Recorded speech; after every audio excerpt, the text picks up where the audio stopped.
Torpakta alıp geldi bular.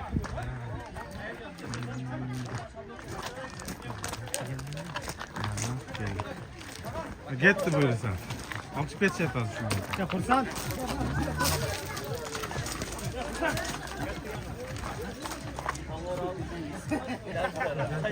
Buraya. Oh. Baştaldı. Gel dur. Aşağı bak. Tamam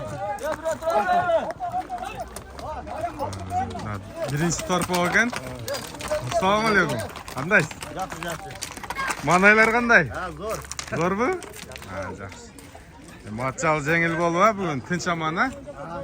Yo'q, ishga yugursa qor bor edi. Shunday.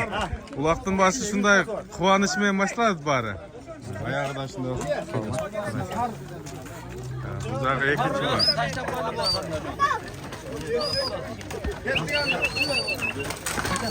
Batasini berdi. Mashinalarda ehtiyot qilasizlar mashinalar.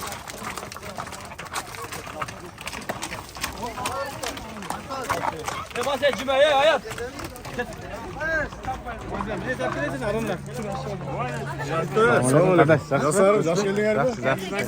Sağ olun.